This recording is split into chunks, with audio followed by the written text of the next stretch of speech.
Thanks for staying with us on The Pulse. Now, the New Patriotic Party is taking a swipe at critics of President Akufo-Addo's handling of the Ghanaian economy. Now, according to the party, Ghana would have been growing at a better rate but for COVID-19. Citing the 2022 World Economic Outlook reports, the governing New Patriotic Party argues that the recent challenges confronting the economy stem from the global pandemic. Former President John Dramani Mahama is among scores of citizens who have questioned government's insistence to pass the electronic transactions levy. However, responding to these claims, Director of Communications for the New Patriotic Party, Yao Asamoah, accused the NDC of placing partisan interest over national agenda. He insists that the economic policies of the New Patriotic Party is safe and sound.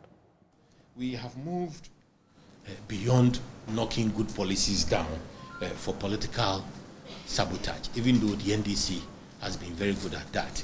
If you recall, in the 7th Parliament, there were blatant attempts to sink the fortunes of the country. The fortunes they left in tatters when we took over in 2017. When the government issued a $2.3 billion bond in April 2017, as part of urgent steps to reprofile the threatening debt bequeathed to Ghana by the Mahama-led NDC government, the NDC minority in Parliament wrote to the Securities and Exchange Commission of the United States of America seeking to stop the bond issue.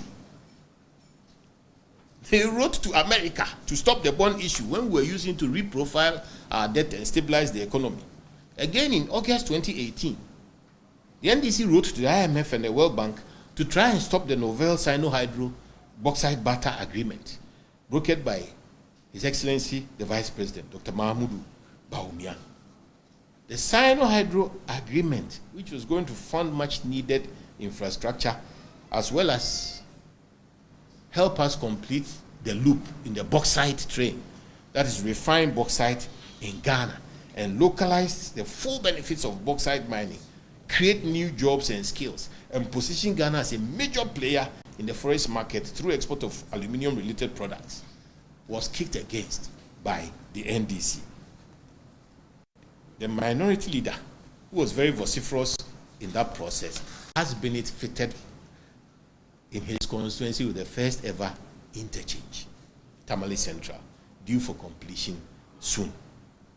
Again, the NDC failed miserably when they wrote to the IMF and the World Bank in May 2020 to stop the NPP government from accessing $1 billion in COVID-19 related funds, citing misreporting of figures, a grievous offense that no country should wish for itself, though President Kufuor had to pay a fine for the NDC having done exactly that before. So where are we with the conversation about the e-levy? That is where we believe civil society, academia, concerned Ghanaians, especially the media, should take their time and analyze conditions dispassionately, very dispassionately. Look at it against the backdrop of the international COVID economy, where everything has become scarce. Capital is scarce, production is down, supply chain disruptions, and the concomitant rise in prices of everything, including container shipping. Well, Yao Asamoah is joining us, fortunately, on phone this afternoon. Welcome to the program, sir. You claim that the economy of Ghana is safe and sound. How do we juxtapose that to the ratings that we're seeing all over the place, downgrading Ghana's creditabilities and also indicating how we are increasingly becoming debt distressed? How do you respond to all of these assessments? Thank you very much. The basis of my position that the economy is sound is taken from the rating agencies themselves. If you notice, all the reports, the reports claim that pre-pandemic we're doing very well. And it's because our economy was resilient that we managed to be very proactive in the pandemic and to save lives and protect the economy, all on the strength of the economy. And we didn't depreciate that much. We didn't go into the negatives. We got in at 0.4 during COVID. And then we're one of the fastest rebounding after COVID. So The issue here is worry about the public debt, which they say if we pass adequate revenue measures, we are likely to be able to overcome. So it's on the basis of what the rating agencies themselves have pointed out. If you're claiming that you're basing all of your arguments on even the World Economic Outlook itself, there are predictions that Ghana's economy looks gloomy. So how then do we believe what you're telling us, particularly when this is stated in the same document you are laying claims to? Yes, how do we choose which side to believe? Those who are predicting gloom and doom. That's why I'm saying that we all have to sit back, look at how we are performing, and determine whether or not we are a viable nation. And in that sense, begin to look inward, which is the basis of the e-levy, that we can't continuously look for salvation beyond our shores. Because as the World Economic Outlook points out, we are not out of the woods yet. We are still in danger from COVID worldwide. And it would mean that there's going to be inflation, interest rates are rising, there are no more monies that were flowing around with negative interest rates before. Now everything is on the upside. And it means loans will be more expensive. Commercial loans will be expensive.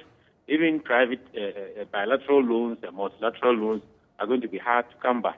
And so this is the point where you look inward. Because even if you were, assuming you were to join an IMF program for short-term budget bailout, you would be compelled to look for the revenue streams from inside.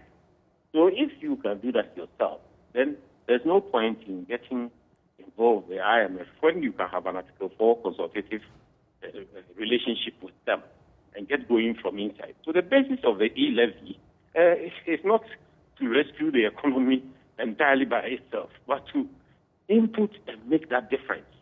You know, that takes us beyond the norm where we get into a point where revenues have always been tight. I'm sorry, just to say clarity on the homegrown solutions you're referring to. During your press conference today, you claim that you're very much aware of the hardship that Ghanaians are going through.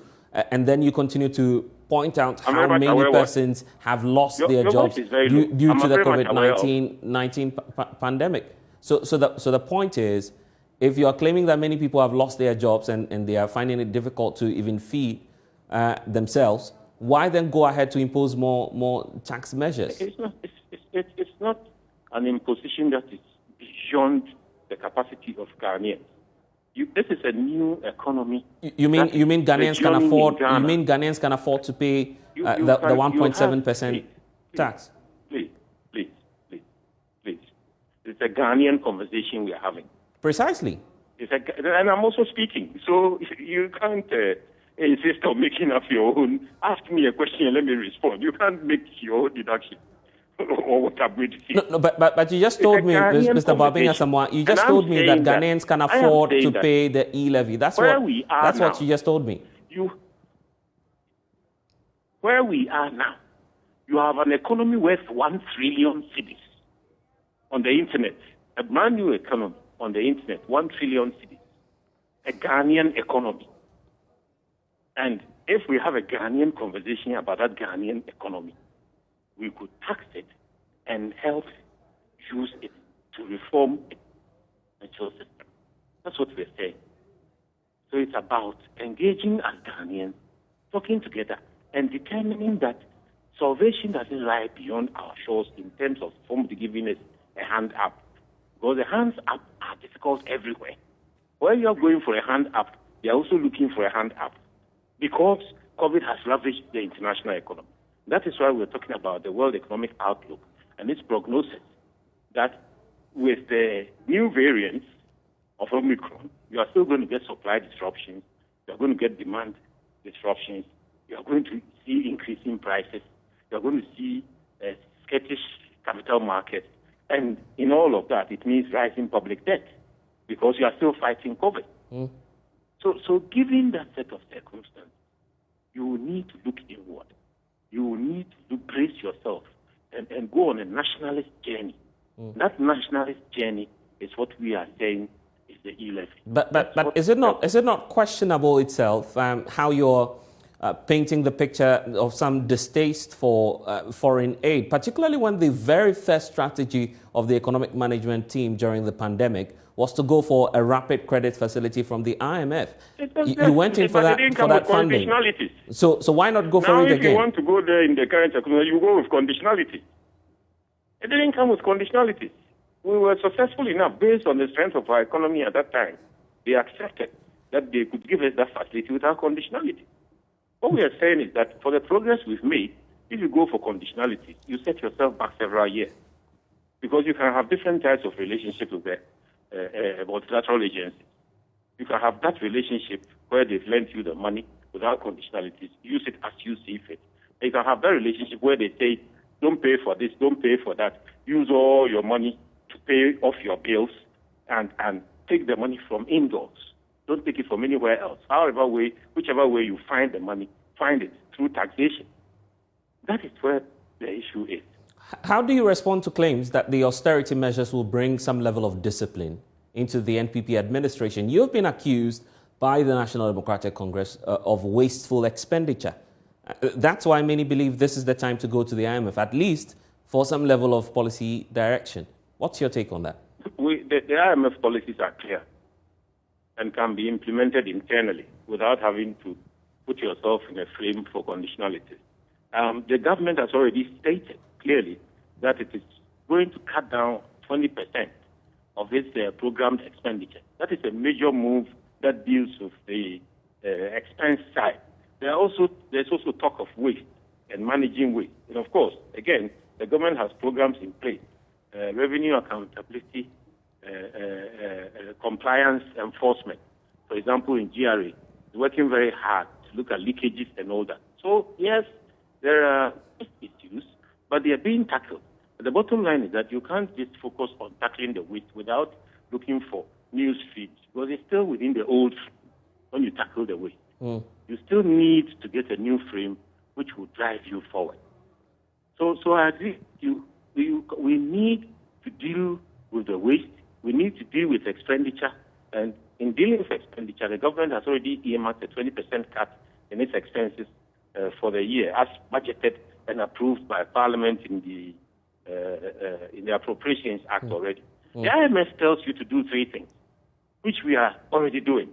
They'll tell you to look for new revenue.